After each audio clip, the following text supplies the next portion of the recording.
suara saya ke mute ya, Neng. Teteh, suara punya ke mute, Teteh. Pantes. Saya buka lagi. Assalamualaikum warahmatullahi wabarakatuh. Waalaikumsalam warahmatullahi wabarakatuh. Bismillahirrahmanirrahim. Nahmaduhu wa nasta'inuhu wa nastaghfiruh wa na'udzu billahi min syururi anfusina wa min sayyiati a'malina may yahdihillahu fala mudhillalah wa may yudhlilhu fala hadiyalah.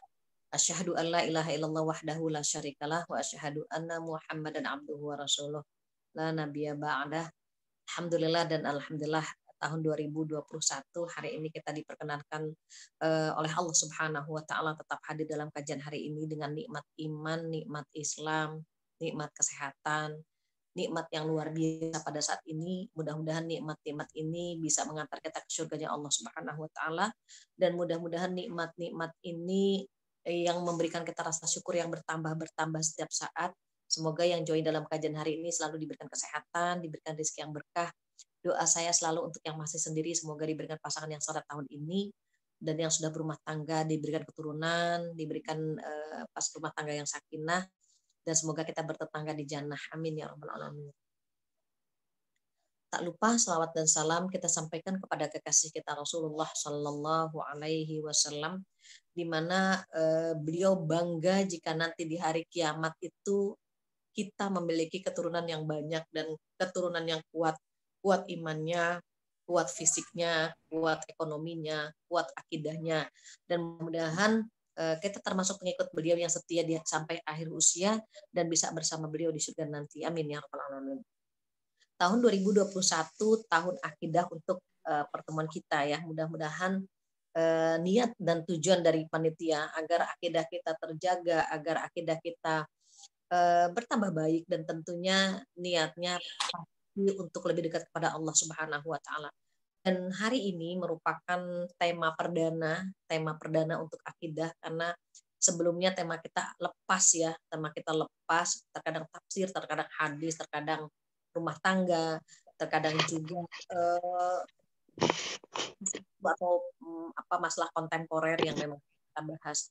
Maka khusus untuk 2021 ini kita akan membahas akidah. Mudah-mudahan tema ini tidak membuat kita boring, justru kita akan mengenal Allah lebih dekat lagi dan akan bisa mampu mengagungkan Allah lebih kuat lagi, dan terutama memantapkan akidah kita sehingga hanya Islam yang ada di dalam diri kita, dan kita pun tidak akan pernah mati dalam kondisi meninggalkan Islam, karena pesan Allah adalah a'udzubillahi minasyaitonirrajim wa la tamutunna illa wa antum muslimun, dan jangan kamu mati, jangan kamu wafat kecuali dalam beragama Islam. Mudah-mudahan akidah yang tertanam dalam diri kita benar-benar akan kita bawa mati sampai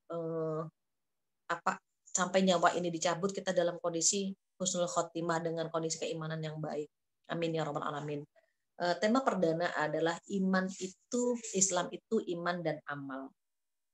Jadi tema kita hari ini Islam itu adalah iman dan amal.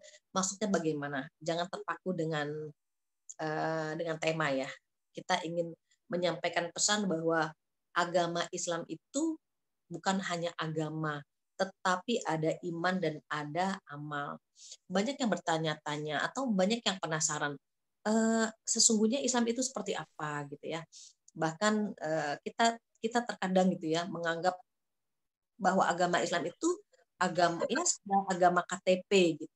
Sesungguhnya yang harus kita pahami bahwa ketika kita memahami surat Al-Asr, itulah sebetulnya Islam, iman dan amal itu tercantum di surat Al-Asr.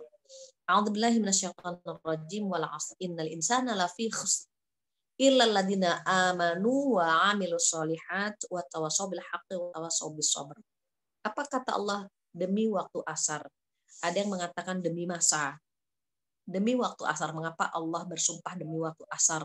Karena pergantian hari itu di waktu asar, dan amal kita diangkat ke langit itu di waktu asar. Jadi asar itu waktu berkumpulnya para malaikat. Beruntung jika adik-adik, ibu-ibu bisa sholat di masjid gitu ya, di waktu subuh dan di waktu asar. Mengapa? Karena pada saat itu malaikat berkumpul. Yang tugasnya siang itu datang atau turun dari langit di waktu subuh dan naik ke langit di waktu asar. yang tugas malam turun di waktu asar, kemudian naik di waktu subuh. Jadi sip-sipan gitu ya. Maka ketika kita memahami agama Islam itu apa, maka kita langsung mengucapkan apa? Asyhadu alla ilaha illallah wa asyhadu anna Muhammadar Rasulullah. Ketika Allah mengatakan semua manusia dalam keadaan rugi. Kecuali siapa? Orang-orang yang beriman. Jadi Islam itu ada iman di sini. Iman itu tasdiq, jadi pembenaran di hati, pengucapan di lisan, dan dibuktikan dengan amal. Lisan kita mengucapkan asyhadu alla ilaha illallah wa asyhadu anna Muhammadar Rasulullah. Itu syahadat. Bukan hanya di lisan, tetapi kita tancapkan keyakinan di hati.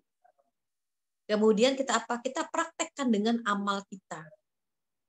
Itulah yang dimaksud dengan Islam itu ya iman dan amal. Ada keyakinan, ada perbuatan. Bukan hanya lisan saja, bukan hanya perbuatan saja. Misalnya saya buat ilustrasi, biar gampang ya. Kita punya uang banyak. Kita punya uang banyak. Kita mau titipkan, kita mau setor di bank. Pasti pihak banknya atau tellernya bilang gini, maaf Ibu, nomor rekeningnya berapa? Gitu. Ibu, buku rekeningnya ada. Pasti pertanyaannya begitu. Buku rekeningnya ada, akunnya ada. Kalau kita jawab, tidak ada. Nomor rekeningnya nggak ada. Ibu tolong buat nomor rekening dulu. Akunnya terlebih dahulu. Noreknya terlebih dahulu. Walaupun dia punya uang banyaknya luar biasa, tetapi ketika nggak ada noreknya, nggak ada nomor rekening, uang ini mau taruh di mana gitu. Walaupun dia maksa saya titip di bank ya, saya titip ya, dia hanya terdapat di luar, tetapi tidak masuk ke dalam rekening. Maka pihak bank bilang, Ibu maaf, tolong buka nomor rekening terlebih dahulu. Nah, buka nomor rekening itu adalah syahadat gitu. Asyhadu alla ilaha illallah wa asyhadu anna Muhammadar Rasulullah. Itu syahadat, itu buka nomor rekening. Baru ketika nomor rekening sudah kita buat, baru uang tersebut bisa kita titipkan. Bisa kita store tunai atau kita bisa transfer. Maka uang yang banyak itu baru bisa kita masukkan ke dalam nomor rekening kita. Amal kita banyak, tapi kalau tidak ada syahadat, Allah tidak akan pernah menerima amal itu. Itu maksudnya. Jadi ada syahadat yang diucapkan lewat lisan kita, kemudian dibenarkan dengan hati kita, kemudian direalisasikan dengan amal perbuatan kita. Jangan salah kalau ada orang non-muslim, mohon maaf, orang non-muslim dermawannya luar biasa. Misioner itu begitu ya, dermawan, membantu ini itu. Jangan salah, mereka akan sia-sia semua amal. Mengapa? Tidak ada iman. Jadi amal soleh saja tidak cukup kalau nggak ada iman. Yang saya ilustrasikan tadi, dia bawa uang banyak tapi nggak punya nomor rekening, mau ditaruh di mana gitu. Begitu pula sebaliknya. Kalau ada nomor rekening kita buka, tapi nggak ada uangnya, nanti saldonya bagaimana gitu. Nah, minimal dia buka nomor rekening dulu, nanti nabungnya nyicil-nyicil gitu ya. Nah, itu terkait dengan iman dan amal. Amal di sini pastinya amal soleh. Nah, kita tolong Neng Indri tolong buka surat Al-Baqarah ayat 25. Al-Baqarah ayat 25. Atau An-Nahl aja ayat 16, ayat 97. An-Nahl ayat 97. Ayat 7. Sebentar saya. 97. Surat ayat 97. Neng boleh buka semua. Ayat 97, sebentar saja.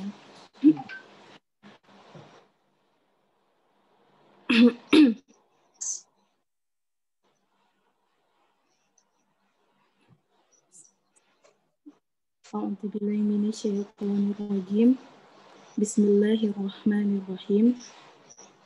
Sebentar saja.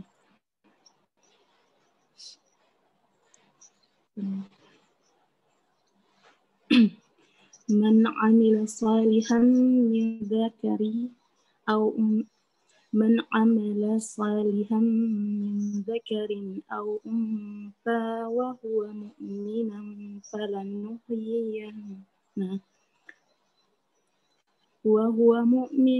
فلنحيينه حياة طيبة ولنجزينهم أجرهم بأحسن ما كانوا يعملون. Artinya, barang siapa mengerjakan kebajikan, baik laki-laki maupun perempuan, dalam keadaan beriman, maka pasti akan kami berikan kepadanya kehidupan yang baik, dan akan kami berikan balasan dengan pahala yang lebih baik dari apa yang telah mereka kerjakan. Iya. Jadi ada kalimat, barang siapa yang mengerjakan kebaikan, mana amillah salihan, mana amillah, jadi ada amal. Barang siapa yang mengerjakan kebaikan, gitu ya, min dzakarin au unsa, laki-laki maupun perempuan, tapi ada kalimatnya wa huwa mu'minun. Dan dia adalah seorang yang beriman. Jadi iman gitu ya. Maka pastilah kami akan memberinya kehidupan yang baik. Falanuhyiyannahu hayatan thayyibah. Jadi barang siapa beramal soleh, laki-laki maupun perempuan, tetapi dia beriman gitu. Wa huwa mu'min. Baru kata Allah akan kami berikan dia kehidupan yang baik dan diberikan balasan pahala yang sebaik-baik pahala, biasa dimakan yaman. Artinya apa? Syaratnya seseorang beramal dibalas oleh Allah dengan balasan yang lebih baik, kemudian diberikan kehidupan yang indah. Syaratnya apa? Wahwa mu'min. Kalau nggak ada iman, sebanyak apapun amal yang dia lakukan, kalau nggak ada imannya, Allah tidak akan pernah memberikan balasan. Maka Khalifah Umar bin Khattab, ketika sedang berjalan, tiba-tiba melihat seorang pendeta. Seorang pendeta sedang menyapu halaman. Dan Umar pun menangis. Umar menangis. Maka pendeta ini bertanya, ya Khalifah, ya Umarul Mukminin, ya Amirul Mukminin, mengapa engkau menangis ya Amirul Mukminin? Apa jawaban Umar? Saya ingat dengan ayat Allah. Hal ataka haditsul ghasyiyah wujuh yauma idzin khasyiyah amilatun nasibah. Ada kalimat amilatun nasibah. Capek-capek, lelah-lelah yang sia-sia. Anda menyapu halaman, Anda melakukan kebaikan-kebaikan. Misioneri itu melakukan kebaikan banyak sekali. Membantu A, membantu B, membantu C, melakukan kebaikan. Tetapi karena dia tidak memiliki iman kepada Allah Subhanahu wa taala, maka nasibah, sia-sia semua. Jadi aku menangis karena melihat engkau begitu banyak amalmu gitu ya. Tetapi sayang karena kamu tidak memiliki iman. Maka apa kata Umar? Maka ayat yang layak untukmu adalah amilatun nasibah, amal yang capek-capek tetapi tidak mendatangkan pahala. Jadi Islam itu ada amal, ada iman, ada amal. Persis yang tadi saya sampaikan paling gampang ya itu tadi, bukan nomor rekening kemudian kita nabung gitulah. Nabungnya itu amal soleh, bukan nomor rekeningnya itu adalah iman. Jadi kalau misalnya ada orang baik sekali, dia punya amal soleh, dia punya uang banyak, tapi sayangnya dia belum buka nomor rekening. Itulah yang kemarin sempat kita ngobrol dengan salah satu pemain sinetron ya. Mungkin saya pernah cerita. Jadi pemain sinetron ini, alhamdulillah sekarang sudah berjilbab ya, sudah berjilbab dan dia bilang, Ibu mohon doanya semoga saya istiqomah. Nah, saat ini dia sedang dekat dengan nonis, dengan non-muslim. Saya cuma bilang mendoakan semoga ada Roger kedua. Itu saja saya bilang. Semoga ada Roger kedua. Roger Danuarta kan mu'alaf. Saya hanya berharap semoga ada Roger kedua. Maksudnya Umi, pahamlah. Oh iya. Ah iya, dia bilang langsung begitu ya. Dan mudah-mudahan ada Patricia Simon kedua gitu. Patricia Simon ini, Marcella Simon ini pemain sinetron juga yang mu'alaf ya, setelah Roger mu'alaf kemudian dia mu'alaf lagi gitu, Marcella Simon. Dan akhirnya pemain sinetron ini bilang semoga Umi, semoga gitu ya, karena saya sedang mendoakan dua orang ini gitu. Jadi yang satu teman lawan mainnya, yang kedua temannya. Mudah-mudahan ya sekarang ketika dia sudah menutup aurat, saya begitu bahagia gitu, begitu senang, mudah-mudahan dia istiqomah. Nah, mengapa? Karena banyak orang baik tuh di dunia ini banyak, tapi sayangnya nggak ada iman kepada Allah Subhanahu Wa Taala. Kalau ada pertanyaan, kenapa kok nggak diterima? Kan dia orang baik gitu. Ini ingin menepis bahwa menepis orang yang mengatakan semua agama benar. Oh, tidak benar. Semua agama mengajak kepada kebenaran, itu betul. Semua agama mengajak kepada kebenaran, itu betul. Tetapi kalau dikatakan semua agama benar, itu salah gitu. Dan ketika yang non muslim bilang, aduh kenapa ya agama banyak gitu, aku jadi bingung ikut agama kamu atau aku mempertahankan agama aku. Apa kata perempuan, kata wanita ini, kata perempuan ini, kamu salah, agama tuh hanya satu gitu. Dia kuat, agama itu hanya satu, yang agama aku yang aku punya. Kenapa? Karena di dalam kitab aku dia bilang, inna dina 'indallahi Islam, agama yang diterima hanya agama Islam. Sementara yang lain tidak, bukan buatan Allah, tetapi buatan manusia. Zaman dahulu oke, jika kita menapaktilasi nabi-nabi yang lain,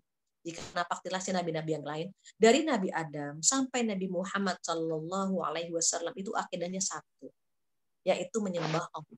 Nabi Adam, Nabi Idris, Nabi Hud, semuanya sampai Nabi Isa sekalipun itu menyembah Allah. Maka ada teguran di dalam Al-Quran. Wahai Isa, apakah engkau menyuruh mereka menyembahmu?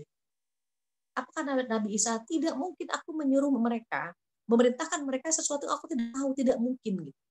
Jadi artinya Allah itu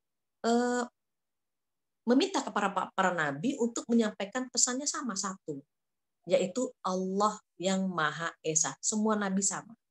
Yang berbeda apa? Syariatnya. Misalnya dulu sholatnya seperti ini, zaman sekarang sholatnya seperti itu. Dulu nikah boleh dengan kakak adik karena nggak ada makhluk lain. Jadi Nabi Adam itu putra-putri Nabi Adam boleh nikah dengan satu kandung. Yang penting tidak satu kembaran. Itu syariat. Kenapa? Karena nggak ada makhluk lain, maka dia boleh menikah dengan saudara kandung, yang penting tidak satu kembaran. Nanti begitu seterusnya, boleh menggabung kakak adik. Tetapi di masa Rasulullah Shallallahu Alaihi Wasallam syariat itu dihapus, tidak boleh menggabung kakak adik, istri pertama kakaknya, istri kedua adiknya, itu haram hukumnya. Atau istri pertama misalnya tantenya, istri kedua keponakannya, haram hukumnya. Dulu boleh. Yang berbeda hanya syariatnya saja, tetapi akidahnya sama. Satu, yaitu menyembah Allah.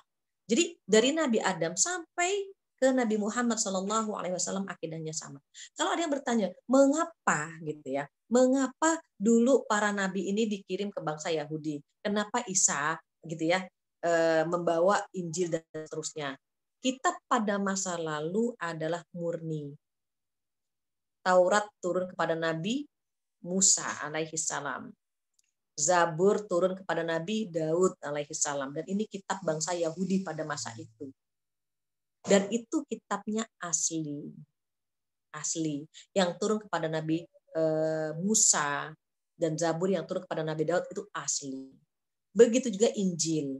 Injil ketika turun kepada Nabi Isa, Injil itu asli. Jadi Taurat disempurnakan oleh Zabur, Zabur disempurnakan oleh Injil. Injil disempurnakan oleh Al-Quran. Jadi yang kita pakai itu adalah Al-Quran sekarang. Nah, kitab-kitab yang asli sudah tidak ada. Maka mereka bukan mengatakan Injil, tetapi Alkitab. Agama yang sekarang itu mengatakan bukan Injil, karena mereka tahu Injil itu kitab asli. Kalau Alkitab itu tulisan manusia, ada Old Testament, ada New Testament, perjanjian lama, perjanjian baru. Jadi mereka bilangnya Alkitab, bukan Injil. Karena kalau Injil itu pure, murni, asli gitu ya. Dan sekarang sudah tidak ada. Tidak ada. Apakah itu Injil Barnabas, Injil Lukas, Matius, Yohanes gitu ya. Itu semuanya tidak ada yang asli. Maka kalau kita buat ilustrasi, ada gubernur atau ada dirut, ada dirut. Ketika dirut ini diganti dengan dirut baru, maka yang dipakai adalah undang-undang dirut yang baru.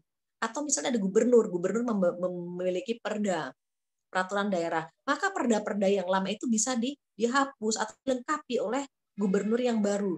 Sama halnya agama kita. Jadi kalau dulu ada Taurat, Zabur itu asli betul.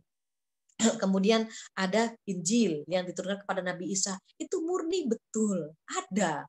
Namun ketika Al-Quran hadir, maka Al-Quran yang menjadi pedoman hidup. Disitulah mengapa orang-orang yang dekat dengan Al-Quran pasti Allah muliakan. Mengapa bulan Ramadan mulia? Karena bulan turunnya Al-Quran. Mengapa Rasulullah mulia? Karena akhlak beliau adalah Al-Quran. Mengapa malaikat Jibril mulia? Karena malaikat Jibril membawa Al-Quran. Dan bagaimana kita mau mulia? Caranya bagaimana? Apa kata Rasulullah? Khairukum man ta'allamal Qur'an wa 'allamah. Sebaik-baik kalian adalah yang mempelajari Al-Quran dan mengajarkannya. Jadi kalau misalnya kita sekarang belajar Al-Quran, gitu, entah itu bacaannya, tafsirnya, atau mengamalkannya, maka sesungguhnya Allah akan memuliakan kita. Dan di Al-Quran itu pula kita mendapatkan kabar gembira. Apa kata Allah? Wa may yabtaghi ghairal islami dina fala yuqbal. Barang siapa yang mencari agama selain Islam, maka kata Allah tidak diterima, tertolak. Wa huwa fil akhirati minal khasirin. Dan di hari kiamat maka dia termasuk orang-orang yang rugi. Jadi kalau kita perhatikan, terus bagaimana dengan kita? Alhamdulillah kita turunan Islam. Berapa banyak yang terlahir dari nonis, gitu ya, nonis, non Islam gitu. Tetapi dia mencari. Aina Allah? Allah itu di mana? Dan Allah memberikan apa? Memberikan hidayah sehingga dia bisa menemukan Allah di usia yang sudah cukup matang gitu ya. Ada yang umur pas balik dia mendapatkan hidayah, ada yang ketika umur 20, ada yang sudah menjelang ajalnya dia baru mendapatkan hidayah. Maka anugerah yang luar biasa ketika Allah memilih kita. Allah memilih kita mengemban atau memeluk agama Allah. Maka pernah ketika sebelum pandemi itu sempat ada seminar saya dengan Shiren Sungkar dan Melody ya, yang dulu di JKT48.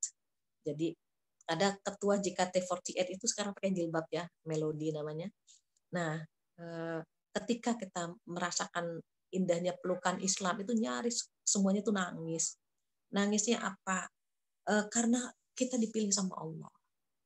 Kita dipilih sama Allah. Bayangkan penduduk bumi itu jumlahnya banyak sekali, sekian miliar, katakanlah 3 miliar penduduk bumi. Tetapi yang menyembah Allah hanya 1/4 lebih sedikit. Coba bayangkan. Selebihnya kemana? Selebihnya mereka tidak menyembah Allah. Jadi di surat Fatir, di surat 35, ayat 32, Allah berfirman, A'udzubillahi minasyaitonirrajim, tsumma awrasnal kitaba alladzina astafaina min ibadina. Dan sesungguhnya kami wariskan Al-Quran ini kepada hamba-hamba yang kami pilih. Jadi Al-Quran itu diserahkan kepada hamba-hamba yang Allah pilih, yang kami pilih, kata Allah. Siapa yang memegang Al-Quran? Umat Islam tentunya. Maka di antara umat Islam, apa kata Allah? Kami bagi menjadi 3 golongan. Golongan pertama siapa? Wa minhum zalimul li nafsih. Zalim. Kelompok nomor pertama, umat Islam yang dipilih. Jadi misalnya ada kue 1. Kue 1 dibelah menjadi 4 gitu ya. Kue 1 dibelah menjadi 4. Nah, 1/4 ini kita umat Islam. 3/4-nya non muslim. Coba bayangkan, umat Islam sedikit sekali. Jadi yang 1/4 kita ambil. Ini yang non muslim kita tidak bahas gitu ya. Kenapa? Karena mereka dalam kondisi rugi. Nah, ketika kita termasuk yang ada di 1/4 itu, yang kue 1/4 tadi dibagi 3. Gitu ya. Jadi kebetulan kuenya nggak ada nih, jadi kita pakai simulasi saja. Kue ada kue bulat, kue ini ya, kita bagi 4. Nah, yang 1/4 kita ambil, itulah umat Islam. Sedikit kan? Yang 3/4 non-muslim.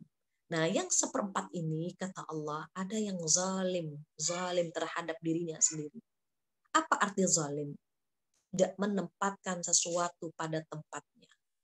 Waktunya sholat nggak sholat, waktunya puasa nggak puasa. Kemudian dia mencuri, korupsi, membunuh, berzina, zalim kata Allah. Wa minhum zalimul li nafsih. Mereka zalim terhadap dirinya sendiri. Apa arti zalim? Tidak menempatkan sesuatu pada tempatnya, tidak menempatkan sesuatu pada waktunya. Kebanyakan atau kekurangan itu zalim.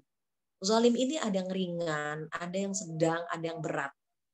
Dan kezaliman yang paling besar adalah ketika dia syirik. Itu zalim yang paling besar adalah kesyirikan. Terus zalim yang kepada Allah adalah kesyirikan. Zalim kepada manusia bisa zalim dengan jiwa, bisa dengan harta, bisa dengan kehormatan. Kita pernah berbuat zalim nggak? Pernah, boleh jadi kita pernah. Tapi tadi zalim itu ada yang tingkat ringan, sedang, berat. Sementara zalim terhadap sesama, zalim terhadap manusia, kita sesama manusia, itu ada 3. Zalim terkait dengan jiwa atau nyawa, yang kedua terkait dengan harta, yang ketiga terkait dengan kehormatan. Kapan seseorang dianggap zalim? Jika dia membunuh saudaranya, maka dia zalim terhadap nyawa orang lain. Tetapi ketika seseorang bunuh diri, maka dia zalim terhadap nyawanya dia sendiri. Itu zalim yang pertama, zalim terhadap jiwa. Membunuh itu zalim kepada jiwa orang lain. Tetapi kalau dia bunuh diri, zalim kepada jiwanya dia sendiri. Yang kedua, zalim kepada harta. Ketika mencuri, merampok, korupsi, itu zalim kepada harta orang lain. Tetapi ketika dia tidak menunaikan zakat, dia zalim terhadap hartanya dia sendiri. Kalau kita menunda zakat, sesungguhnya pada saat itu kita zalim terhadap harta kita. Kita mengambil harta orang lain dilarang, haram. Mencuri, korupsi, kemudian merampok, itu zalim karena mengambil harta orang lain. Tetapi ketika kita tidak menunaikan zakat, kita zalim terhadap harta kita sendiri. Itu zalim yang kedua. Ada zalim yang ketiga, setelah jiwa, harta, yang ketiga adalah kehormatan. Bagaimana seseorang zalim dengan kehormatannya? Ketika dia memperkosa orang lain, dia zalim terhadap kehormatan orang lain. Tetapi ketika dia berzina, maka dia zalim dengan kehormatannya dia sendiri. Berapa banyak di depan mata kita dipertontonkan kezaliman ini? Yang mencuri banyak, yang berzina banyak, yang membunuh banyak. Dan Allah turunkan teguran bertubi-tubi. Para ulama meninggal. Bencana longsor di mana-mana. Pesawat, gempa. Apakah kita tidak introspeksi pada diri kita sendiri? Betapa kezaliman ini sudah merajalela. Mulailah dari diri kita sendiri. Jangan pernah berbuat zalim. Itu kepada orang tua kita, kepada pasangan, kepada anak-anak. Mengapa? Khawatir Allah akan memberikan teguran kepada kita karena kezaliman yang kita lakukan. Kita takut sekali. Kenapa? Karena terkait dengan akidah gitu. Terkait dengan akidah kita. Maka kata Allah dalam Al-Qur'an di surat Fatir ayat 32, 33, 34. 32, 34, 32, 33, 34. Ya. Jadi di surat Fatir itu dikatakan bahwa orang Islam itu yang sudah dipilih sama Allah ada 3 macam. Ada yang zalim terhadap dirinya. Yang kedua, ada yang pertengahan. Apa pertengahan? Kadang-kadang solehah, kadang-kadang tolehah. Kadang-kadang baik, kadang-kadang buruk. Kadang-kadang dia melakukan kemaksiatan, tetapi kadang-kadang dia melakukan amal soleh gitu ya. Mungkin bahasa gampangnya STMJ, salatnya terus tapi maksiatnya jalan. Kita khawatir sekali kitalah orang-orang di kelompok nomor 2, yaitu orang-orang yang pertengahan. Kita kadang-kadang kalau lagi soleh atau solehah, kita begitu banyak ingin melakukan kebaikan. Tetapi sayangnya ketika setan merapat kepada kita begitu suka dengan dosa-dosa. Kita begitu suka dengan amal atau maksiat. Sampai kita menyadarinya bahwa itu dilarang oleh Allah Subhanahu wa taala. Kita istighfar, kita jatuh bangun, kita merapat kepada Allah Subhanahu wa taala. Iman kita naik turun. Iman itu naik dengan ketaatan, turun dengan kemaksiatan. Dan kita khawatir kita lah di kelompok nomor 2. Mengapa? Setelah disurvei, paling banyak adalah kelompok nomor 2, yaitu orang-orang yang pertengahan. Orang-orang yang pertengahan, 50-50, antara dosa dengan pahala itu seimbang. Itu kata Allah, kelompok nomor 2. Ada kelompok yang paling luar biasa. Siapa kata Allah? Wa minhum sabiqun bil khairat.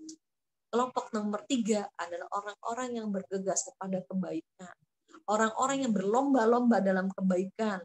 Orang-orang yang selalu nomor 1 dalam kebaikan. Biidznillah, dengan izin Allah. Maka orang-orang yang di level ketiga ini yang paling tinggi posisinya, maka mereka lah orang-orang yang mendapatkan surga VIP. Mereka mendapatkan fasilitas yang luar biasa dari Allah Subhanahu wa taala. Dikatakan oleh Allah dalam surat Al-Waqiah bahwa wa kuntum azwajan thalathah. Jadi nanti di hari kiamat ada 3 kelompok. Ada kelompok kanan, yaitu penghuni surga. Ada kelompok kiri, yaitu penghuni neraka. Tetapi ada yang kelas VIP. Siapa mereka? As-sabiqun as-sabiqun ulaikal muqarrabun. Siapa mereka? Mereka adalah orang-orang yang lebih dahulu masuk Islam, yang lebih dahulu melakukan kebaikan. Mereka begitu dekat dengan Allah, begitu dekat dengan Allah. Kita mengenal diri kita sendiri. Kita bukanlah siapa-siapa. Jika dengan rahmatnya, jika dengan ridhonya kita bisa menggapai surganya Allah, itu buat kita sudah lebih dari sepadan. Mengapa? Karena kita sadari sholat kita tidak khusyuk banget gitu ya. Amal kita tidak banyak-banyak banget. Sedekah kita pun pas-pasan. Bakti kita kepada orang tua ataupun suami mungkin standar-standar saja. Tetapi kita ingin dengan rahmat Allah, kita masuk ke dalam surganya Allah. Padahal ibadah kita biasa-biasa saja. Maka ketika kita melihat bahwa Islam itu adalah amal, iman dan amal, kita mantapkan iman kita dan kita perbanyak amal kita. Maka dipertegas lagi oleh Allah di surat Al-Baqarah 177. Mbak Indri boleh bacakan artinya saja. Agar kita mendapatkan pencerahan, apa sih pintu-pintu kebaikan yang bisa kita lakukan. Silakan. Al-Baqarah 177.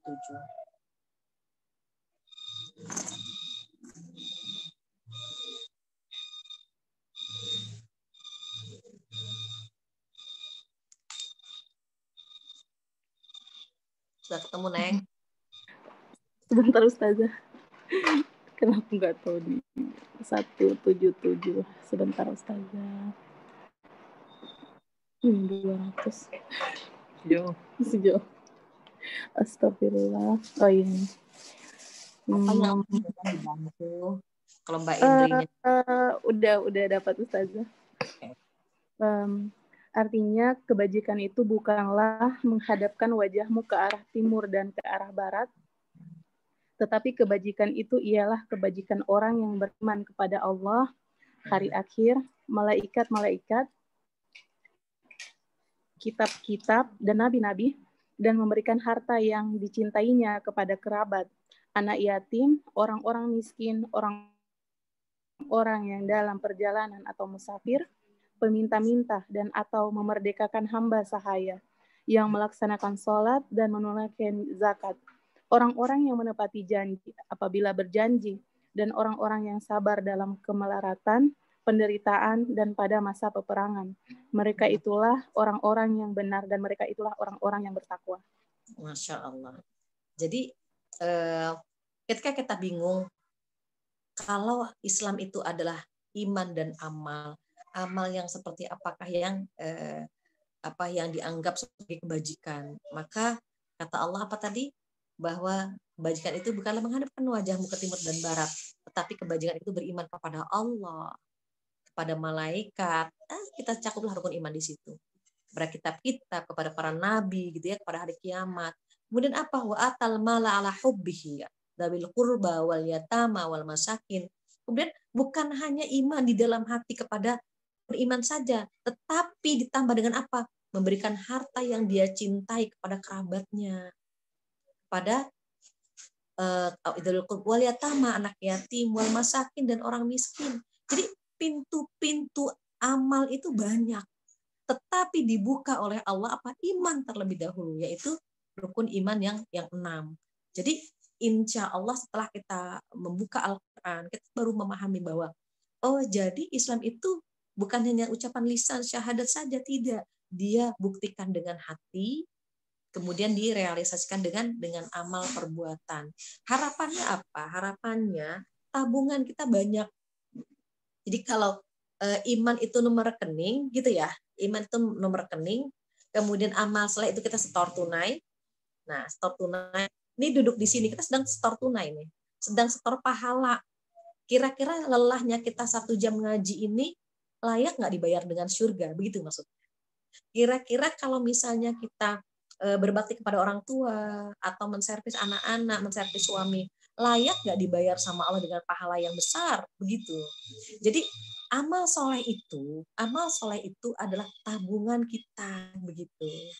Iman itu kita buka rekening, amal soleh tabungan kita.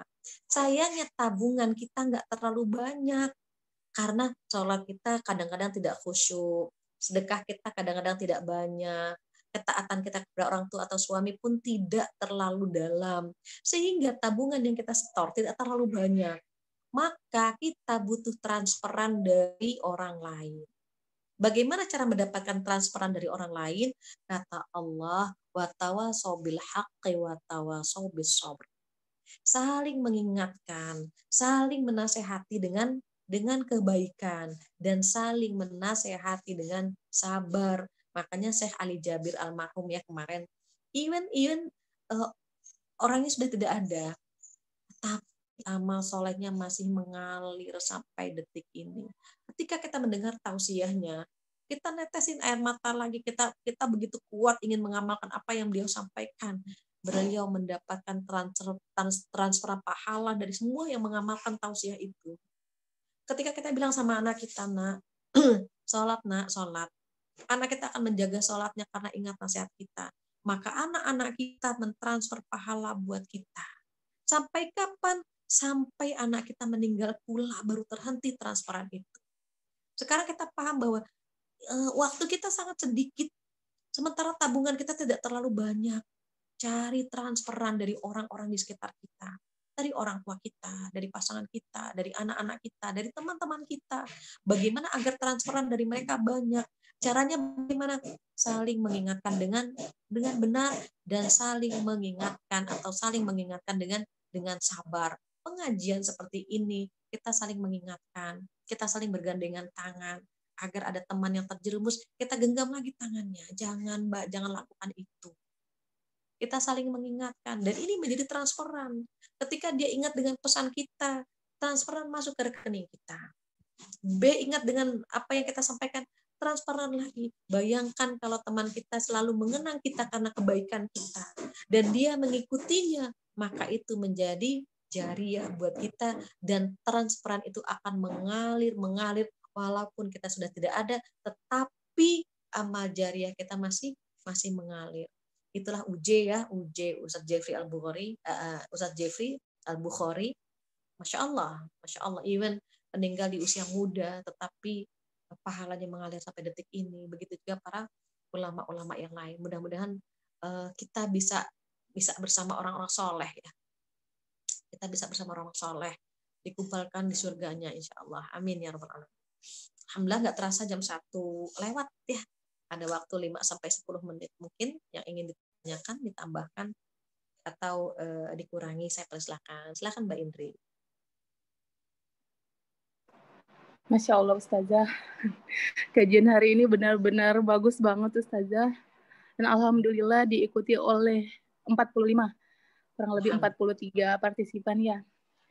Kepada teman-teman yang ingin bertanya dipersilahkan. Silahkan Neng yang mau bertanya. Boleh di chat atau raise hand atau mau langsung boleh. Ada nggak di chat? Apa Ustazah mau tanya? Silahkan Neng. Ustazah kalau kita kan berbuat baik itu nggak selama, maksudnya dalam diri itu pasti ada downnya. Terus untuk melakukan hal baik itu kadang setan lewat gitu, terus kita jadi ya udah nanti dulu lah gitu. Biasanya tips buat biar nggak kayak gitu tuh gimana Ustazah? Apa Ustazah? Iya, tadi sudah saya singgung ya, iman itu fluktuatif, iman itu naik turun. Dia naik dengan ketaatan dan dia turun dengan kemaksiatan.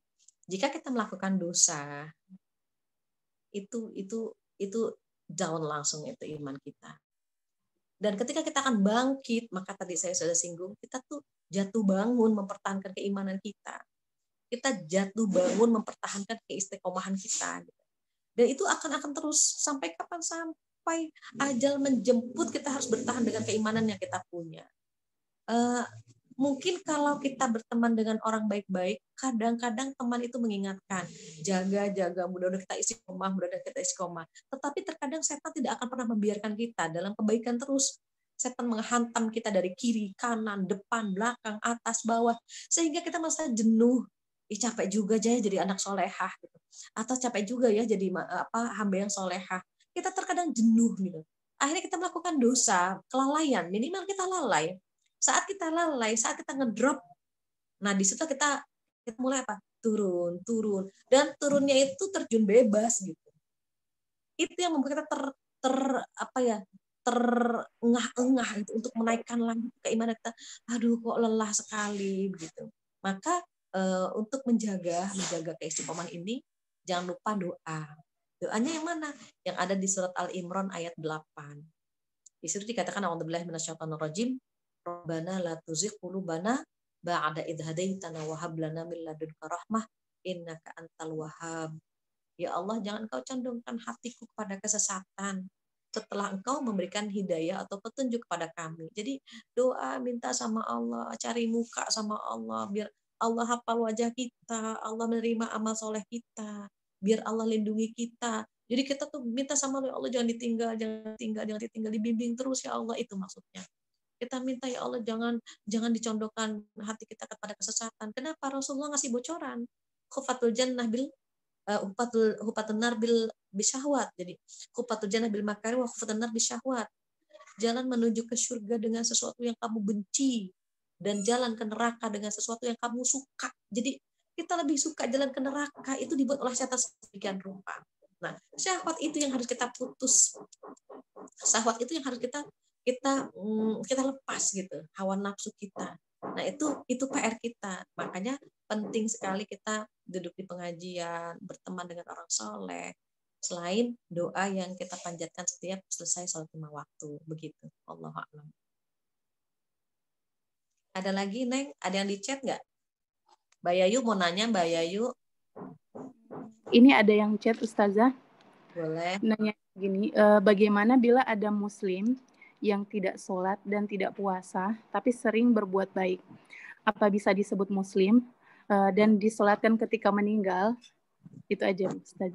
Jadi apa bisa disebut muslim nih dan disolatkan ketika dia meninggal? Gimana, Ustazah? Ini saya ilustrasikan ini ya, ini jalan. Ini jalan, ini ada garis kan? Nah, ini garisnya zona aman, zona nyaman. Ini pintu ke neraka, ini pintu ke surga. Ini saya buat simulasi saja. Jika seseorang berdiri di titik ini, maka orang tersebut di zona aman. Dia mengucapkan syahadat, dia berada di titik ini. Tetapi ketika dia tidak sholat, maka dia mundur ke kiri. Itu. Tidak puasa, dia mundur ke kiri lagi. Kalau ke kiri berarti dia mampir ke neraka. Dia ngerumpi ke kiri lagi. Dia gitu. Dia misalnya mengumbar syahwatnya, dia ke kiri lagi. Tetapi ketika dia berbuat kebaikan, dia ke kanan. Sedekah, dia ke kanan. Berbakti kepada kedua orang tuanya, dia ke kanan. Begitu. Sampai dia kemudian mohon maaf ya, misalnya sampai dia meninggal posisinya di sini. Maka dia mampir ke neraka. Tetapi finally dia akan masuk ke dalam surga karena iman di sini. Iman ke sini. Berbeda dengan orang yang tidak beriman, non-muslim ya. Dia beradanya di sini, nggak di zona aman, dia di sini. Nah, terus bagaimana kalau dia banyak dosa? Selama dia melakukan dosa karena khilaf, bukan karena menentang Allah, maka dia disolatkan. Banyak kan masyarakat kita. Jadi Islamnya Islam KTP. Dia sholat enggak, puasa enggak gitu. Terus bagaimana? Ya kalau dia karena malas, itu akan berbeda. Berbeda dengan orang yang menentang. Misalnya gini, Mbak enggak sholat. Loh, siapa bilang sholat itu wajib? Itu akan berbeda. Kalau saya nggak tahu tuh, saya pengen dia sholat, tapi saya belum dapat hidayah. Kita bilang, makanya saya anterin hidayah. Ambillah. Saya datang sini, mau ngajak sholat. Sholatlah. Allah udah ngasih banyak, sudah terlalu banyak kasih nikmat. Makasihlah sama Allah. Kita ikuti perintah Allah. Hal-hal seperti itu. Nah, terus kalau dia belum, itulah hidayah. Belum dapat hidayah dia. Untuk mendirikan sholat gitu. Sama halnya jilbab. Kita bilang, Mbak, nggak nutup aurat. Iya, saya sih pengen nutup aurat, tapi saya kok belum ada kekuatan. Dia mengakui kalau jilbab itu menutup aurat wajib, cuma dia belum bisa melakukannya. Itu di mata Allah akan berbeda jika ada orang begini, Mbak, nggak pakai jilbab. Loh, memang jilbab wajib. Itu kan cuma tradisi orang Arab. Itu akan berbeda di mata Allah. Berarti dia menentang dengan hukum Allah. Kalau yang dia doain ya biar saya bisa pakai jilbab, itu akan berbeda di mata Allah. Jadi orang Islam yang dia tidak sholatnya karena males gitu. Ya dia masih disolatkan. Tetapi kalau sudah menentang, kita khawatir dia munafik. Hanya lisannya mengucapkan syahadat, tetapi hatinya benci dengan Islam. Hatinya benci dengan Allah, benci dengan Rasulullah. Dan itu yang kita khawatirkan. Begitu. Jadi kita tidak bisa melihat hatinya. Yang kita lihat adalah luarnya saja. Oh, dia mengucapkan syahadat, ya sudah dia disolatkan. Begitu. Allah. Masya Allah saja. Terima kasih atas ilmunya saja. Mungkin teman-teman ada yang bertanya lagi. Dipersilakan. Karena 4 menit. Oke. Silakan Mbak Dian. Assalamualaikum Umi. Waalaikumsalam. Apa kabar? Alhamdulillah, Umi sehat. Alhamdulillah. Gimana Neng? Maaf Umi baru join jam 1 tadi. Enggak apa-apa, orang sibuk begitulah. Ya Allah, sibuk makan Umi. Umi mau nanya, gimana ya caranya Umi menanggapi orang sekitar kita atau orang terdekat kita gitu. Kebetulan saya kan anaknya juga kalau ngomong agak keras ya, agak kenceng gitu ke orang. Misalkan ini kebetulan ada adik sepupu saya yang awalnya dia berhijab, terus setelah bapaknya meninggal, saya itu udah bilang, saya udah menyampaikan intinya jangan sampai hijabnya dibuka gitu, karena kamu tuh belum nikah dan sebagainya, takut kasihan nanti almarhum ayah gitu. Cuman itu hanya berlangsung 1 bulan, setelah itu dia lepas jilbab, terus kan udah saya omongin intinya ya dengan berbagai cara lah. Akhirnya sampai pakai bahasa kasar, bukan bahasa kasar sih, agak keras gitu loh Umi, agak keras yang mungkin akhirnya dia malah berpikir kok malah dikerasin sih atau kayak gimana gitu. Nah, akhirnya dia malah sampai sekarang nggak mau berhijab lagi gitu Umi. Terus jadi kalau misalkan setiap ada acara keluarga, suka saya saya ingin aja sih intinya kayak gak malu, yang lainnya pada pakai jilbab, yang lainnya udah pakai jilbab, ini udah pakai jilbab, tapi malah dilepas gitu.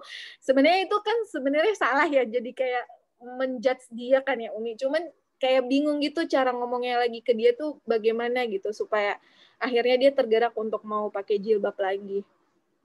Iya.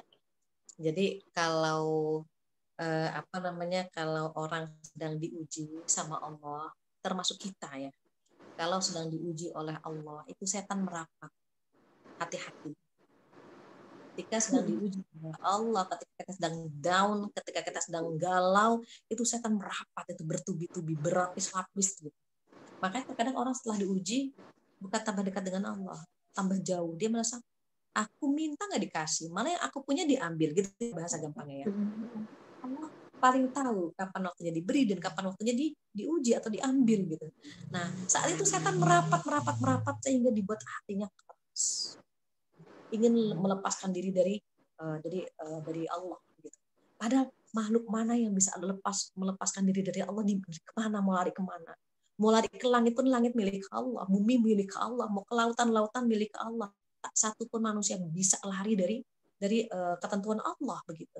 Namun karena setan merapat, kadang-kadang hatinya menjadi keras. Itu yang kita takutkan. Kalau hati sudah keras, even air ditumpahkan bergalon-galon, itu hatinya nggak akan pernah bisa. Kenapa? Karena dia menutup diri. Nah, kemudian kalau ingin melembutkan, bagaimana? Ngobrol. Kita ajak ngobrol, kita ajak makan bareng, ngobrol. Apa sih sebenarnya yang gitu? Apa, kenapa, dan seterusnya gitu ya. Biasanya ada yang ya butuh waktu gitu ya. Butuh waktu, dan kita kalau mendengarkan curhatnya mereka, masa sih marah sama Allah, begitulah itu. Jadi ada orang yang dulunya sholat, tiba-tiba ketika suaminya selingkuh gitu, dia meninggalkan sholat. Pertanyaan saya, kenapa? Ya kesel aja, kok Allah ngambil gitu kan, kok Allah ngambil suami saya. Sama, kenapa kok Allah ngambil bapak saya, gitu loh bahasa gampangnya. Jadi kayak orang lagi marah sama Allah, lagi ngambek sama Allah gitu. Semakin jauh, jadi kita butuh bagaimana memberikan pencerahan yang bisa dia terima gitu. Terkadang kita gergetan ya, kita tidak memberikan air saat dia kehausan gitu, tapi yang kita berikan malah yang lain gitu, sehingga dia tidak bisa menerima itu gitu. Mungkin ada baiknya misalnya ngobrol bareng, kenapa, kita harus cari tahu apa sebabnya, baru nanti kita bisa ngasih solusinya begitu. Kalau sudah terlanjur, bisa nggak diperbaiki? Bisa.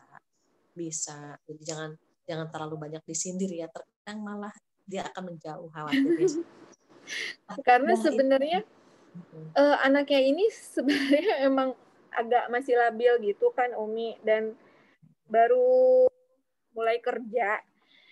Jadi intinya kalau misalkan ditanya kenapa kok lepas jilbab dan sebagainya. Dulu kayaknya semangat banget pakai jilbab, senang gitu. Oh tahu gitu pakai jilbab aja dari dulu gitu. Terus apa kok sekarang malah kayak bangga gitu lepas jilbab, malah ngecat rambut, dandannya lumayan ini gitu. Terus intinya ya. Kenapa Ibu Umi? Teman di kantornya yang mempengaruhi dia. Nah, intinya jawabannya adalah karena tempat kerja saya mengharuskan saya seperti ini. Kalau misalkan tidak seperti ini, nanti saya nggak dapat kerja. Nah, itu dia Umi. Jadi kadang bikin kita bingung untuk ngasih arahan lagi. Hah? Saya bilang rezeki itu yang atur Allah gitu. Intinya gitu ya, secara ininya ya Umi. Tapi karena dia menurut dia. Tapi buktinya kalau pakai jilbab nggak dapat kerjaan gitu. Nah itu dia, itu hatinya sudah keras ya. Jadi kita jangan ditinggal lah intinya gitu, karena dia mungkin hatinya jangan ditinggal, mungkin butuh waktu aja. Jangan lupa sebut namanya dalam doa kita. Baik, Mbak Indri lagi nggak terasa setengah 2, ada lagi satu lagi. Satu lagi. Makasih ya Umi. Umi satu lagi boleh ya? Ini ada satu pertanyaan terakhir dari Bu Feni. Ustazah, bagaimana dengan orang yang punya pandangan kayak gini? Memang orang yang tidak berjilbab belum tentu masuk surga, dan yang berjilbab sudah tentu masuk surga. Itu gimana Ustazah? Tidak ada yang bisa menjamin hak prerogatif Allah. Tetap kita pengen masuk surga dengan cara kita.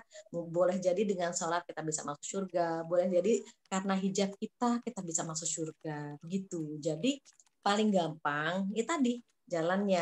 Kalau kita melanggar perintah Allah, kita ke neraka begitu, kita ke kiri. Tapi kalau kita menjalankan perintah Allah, kita ke kanan.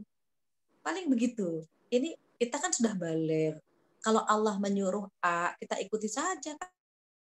Kita sedang cari muka sama Allah, begitu. Kita kan pengen dihafal sama Allah wajah kita. Semuanya memang belum tentu. Yang berjilbab saja belum tentu masuk ke dalam surga, apalagi yang nggak pakai jilbab, begitu. Yang menjalankan perintah Allah saja belum tentu, karena ada dosa yang lain. Apalagi yang tidak memakai jilbab. Apalagi yang tidak menjalankan perintah Allah. Yang sholat saja yang mengikuti perintah Allah belum tentu, apalagi yang tidak sholat, begitu. Jadi kalau mereka mengatakan belum tentu masuk surga, saya saja yang pakai jilbab belum tentu masuk surga, apalagi yang tidak pakai jilbab, malah jelas lebih belum tentu lagi gitu. Jadi konsep-konsep seperti itu ya kita balas dengan gitu ya. Kalau mereka bisa memberikan opini seperti itu, kita pun harus menitipkan opini yang lebih tajam lagi begitu ya. Kan mereka bilang, yang penting hati saya hijab. Oh salah Mbak. hati itu jangan ditutup. Yang ditutup ini kepala. Sekarang kan banyak yang komentar begitu. Nggak apa-apa kepalanya belum dihijab, yang penting kan hati dihijab. Oh Mbak, salah. Kalau hati dihijab, hati ditutup, malah nggak dapat hidayah. Yang harus dihijab itu kepala, ini rambut, aurat itu harus ditutup. Hati harus dibuka begitu. Karena mereka kan sekarang lagi ngetrennya begitu. Yang penting kan hati dihijab. Aduh, pantesan Mbak hatinya dihijab sih ya, hatinya ditutup ya, makanya nggak mendapatkan cahaya Allah, tidak mendapatkan hidayah Allah begitu. Maka tugas kita bagaimana kita berdialog, tetapi yang kira-kira tidak menyakiti. Kecuali kalau mereka bahasanya tajam, mainkan gitulah. Kalau bahasa mereka tajam, kita tajam lagi gitu. Bahasa orang Betawi itu lu jual, gue beli gitulah bahasa gampangnya. Tapi kalau mereka masih belajar sih, lagi belajar, kita pelan-pelan aja. Sampai mereka nohok, kita tohok lagi. Mereka minta ya kita mainkan gitu ya. Allah alam. Insya Allah kita bertemu lagi bulan depan. Iya. Ya, nggak terasa jam 4:30. Saya ada Iya, janji. Masya Allah, Masya Allah. Masya Allah, jazakumullah khairan kasiran Ustazah atas ilmunya hari ini. Saya rasa ini sangat bermanfaat bagi saya dan teman-teman semuanya. Insya Allah bisa bertemu di pertemuan selanjutnya. Tutup dengan doa kafaratul majelis. Bismillahirrahmanirrahim. Subhanallah wa bihamdika asyhadu an la ilaha illa anta astaghfiruka wa atubu ilaik. Alhamdulillah. Terima kasih Ustazah. Sama ya. Assalamualaikum warahmatullahi wabarakatuh. Waalaikumsalam warahmatullahi wabarakatuh. Terima kasih. Terima kasih. Teman-teman, mohon maaf sekalian nambahin.